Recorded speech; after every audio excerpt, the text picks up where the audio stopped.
Hello everyone, আসসালামু আলাইকুম সবাইকে। ফ্রিজে ২ লিটারের মতো দুধ ছিল, একটু বেশি হবে পরিমাণে।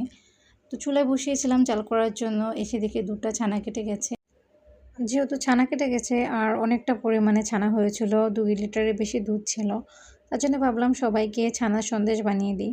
তো এখানে আমি একটা স্টিলের চালনি নিয়ে নিয়েছি, তার উপর একটা পরিষ্কার কাপড় নিয়ে নিয়েছি। এখন যে ছানাগুলো হয়েছে সেগুলোকে ছেঁকে নিব, মানে পানিটা ঝরিয়ে নিব। তো এভাবে করেই চালনিটার উপরে আমি কিছুক্ষণ রেখে দেবো যাতে করে পানিটা একদম ভালো করে ড্রেন আউট হয়ে যায়। তো এখানে আপনারা দেখতে পাচ্ছেন ছানাটা একদম শুকনো হয়ে গেছে, একদম ঝরঝরে হয়ে গেছে। এখন একটা ট্রে নিয়ে নিব। তার উপর ছানাটাকে ভালো করে ম্যাশ করে নিব। অবশ্যই ভালো করে ডলে ডলে মাখতে হবে যাতে করে ছানাতে একদম দানাদার ভাব না থাকে।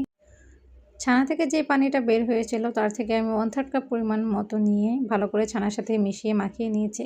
তারপর ১ টেবিল চামচ পরিমাণ মতন চিনি দিয়ে দিয়েছি। এখানে আমি কনডেন্স মিল্ক ব্যবহার করেছি। আপনারা কনডেন্স মিল্ক ব্যবহার না করলে চিনির পরিমাণটা আরেকটু বাড়িয়ে দিবেন। তারপর এখানে অ্যাড করে দিলাম ২ টেবিল চামচ পরিমাণ মতন গুঁড়া দুধ। গুঁড়া দুধটা অবশ্যই দিবেন, এতে করে টেস্টটা ভালো আসে। তারপর একদম ভালো করে মাখিয়ে নিব। এখন দেখতেই পাচ্ছেন দানাদার ভাব নেই। এখন একটা প্যান বসিয়ে দিব চুলায়, প্যানটা বসিয়ে দিয়ে একটু হিট করে নিব। তারপরে দিয়ে দিলাম ১ চা চামচ পরিমাণ মতো বাটার। বাটার মেল্ট হয়ে গেছে। এখন যে ছানাটা রেডি করেছিলাম সেগুলোকে দিয়ে দিব। চুলার আঁচটা একদম কমিয়ে রাখতে হবে, নয়তো নিচ দিয়ে লেগে যাবে। কিছুক্ষণ জাল করার পর যখন ছানাগুলো একটু স্টিকি হয়ে আসবে তখন আপনারা চাইলে যেকোনো ধরনের ড্রাই ফ্রুটস ব্যবহার করতে পারেন।